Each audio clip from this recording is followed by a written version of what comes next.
On the game winner, obviously it's expecting that they make it, but it's also the first time in that situation. How do you think Anders and that group handled it? Yeah, I think we have the saying that the most important point in football is the extra point, right? And so I thought the operation went pretty well. The protection was really well done. I'm sure you guys saw they had one of those creepers out there like New England pulled earlier in the game, and I thought Josiah did a really good job with that on the edge as well. So it was good to get the point because we needed it. Is that a big, probably a stupid question here, but is that a big kick for a guy in his first really big moment? Yeah, again, we'd like to say that we treat them all the same, right? And but it's a big kick because obviously you have to have the point. I think if you look back however many years ago it was that his brother came in here, and I think he missed an extra point, in Green Bay. And so for him to be in that situation and to play it the way he did, again, I think the snap, the hold, all those things were proficient for him to do his part.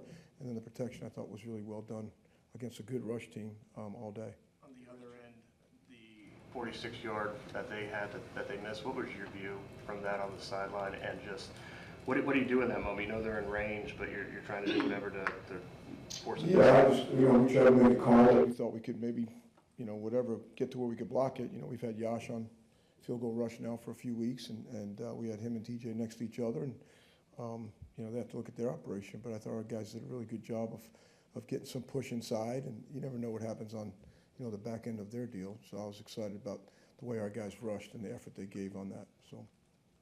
Rich, how'd that return get away from you? Yeah, I just think it was a combination of a few things. We were putting into the wind over there, and it was actually coming that way from our right to left, and I don't think he got all the ball that he wanted to. It got there pretty quick, and we lost lane integrity, and then we lost leverage on the ball. So, just kind of combination of the lane integrity getting out versus six-man front. They were double on the outside, and I'd love to think he'd like to have a little bit better punt coming out of there. So my response to him was I thought he responded well the rest of the game. He kicked much better in the red zone than he had in Atlanta with 2 punts down there inside the 20. So his response as a young player coming back off of that I think was good. Now we have to clean up the leverage on the catch and the lane integrity as we come out of the box.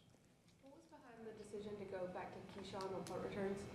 Well, he's been involved with it the whole time, so it's just going to kind of be where we are in the field and what the situation is. And number 11 been playing a lot of plays on offense, a lot of deep routes, a lot of crossing routes, a lot of those things with him. So just a time for a change a little bit, but they're both going to be involved throughout the entire year.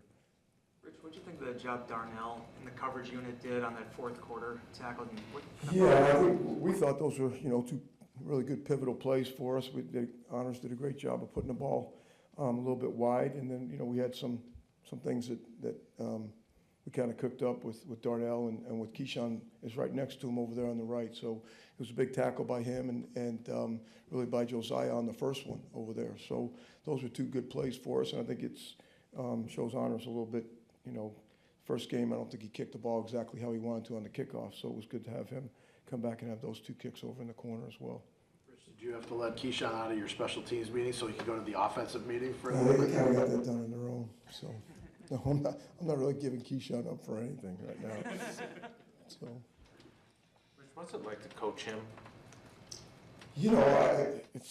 I don't even, we go back a long way now, and I'm just excited for him being around him for a long time that he actually gets to be himself, and he's appreciated, and he's coming into his own as a young man, and that his mom has basically defeated cancer at this point. He was going through all that, the last couple of years going to this season. So I think he's got a freedom about him a little bit here, and I think he's really appreciated by not only the players here and the coaches here, but I think the relationship him and Coach LaFleur have, I think, is pretty special as well. And he really allows Keyshawn to kind of, be himself around the players and be himself in the locker room. And so I'm excited for the way in which he's grown, not only into the position, but being around him when he was really young. He was young coming out of school at South Carolina. So I just think it's an exciting time for him, the way he's been accepted here and the role that he's taken on.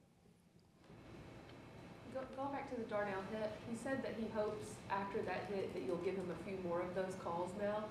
I thought it was a good tackle. I don't know if it was a great hit. I thought it was a really good tackle. But Darnell has to be careful what he asks for. Rich, there's nobody in the building that's coached as long as you have.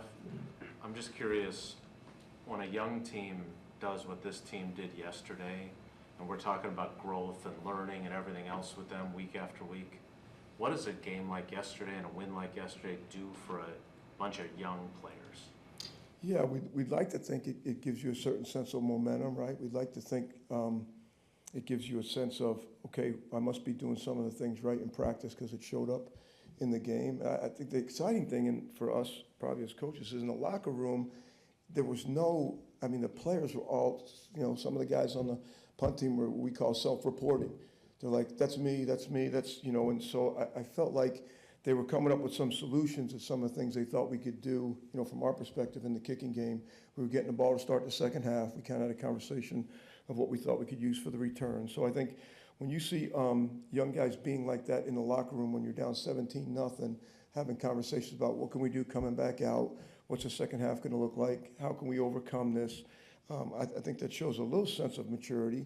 And I think when you have a quarterback like number 10 and doing the things that he's doing to extend plays and to show his leadership in other ways in the locker room when it may seem like you have some adversity, I think that brings a lot of the younger guys a little bit forward faster than maybe they think they can. I think some of the players that we do have here that have been around a little bit, Preston Smith, and now what Jordan's doing, and Kenny Clark, and some of those guys that have been around, I think their leadership is starting to show a little bit as well, where maybe when I first got here, it wasn't like that. So I think that was the exciting part, is at halftime, I don't think we felt any panic. I think the players were doing a really good job of, hey, we got this. We just got to go out there and put ourselves in better position and make some plays. As you move forward from yesterday on this short week, I mean, Matt himself even said it was a really emotional win, and I know that you got to flush it even quicker on this week. With young guys, how do you do that? I mean, it's normal, is what you got to do, but is it hard to do with when emotions are so high? That's a great question. I really we don't know, because some of these guys, like Honors, we spoke this morning. This is his first time playing a Thursday night game after a Sunday game, and so I think a lot of them are probably going through the same thing, right? They haven't been through a Sunday. Now I got to turn around and play again on Thursday. So we'll see, but I think Coach has done a great job explaining to them the emotional roller coaster that you can be on after a big win like that, and what you have to do coming back in, get your body ready today, and certainly what practice will look like over the next few days. But I think everybody goes through it. It's a good learning experience, and we'll see how we respond to it. You guys had the 3 holding calls yesterday. Is that a little overzealous mentality? Is it bad fundamentals? Is there any common thing that you got to get cleaned up there? Maybe it's a combination of all the above. I'd like to suppose an officiating element in there as well. And I think we took a good look at them last night, and then we kind of had some conversations with the guys this morning. I thought one was a little off base, to be honest with you. I think the other 2 was probably well-founded. So we'll just do a better job getting our hands inside, try not to get outside the framework of our body, see if we can do a better job that way. But it's 30 yards we'd love to have back.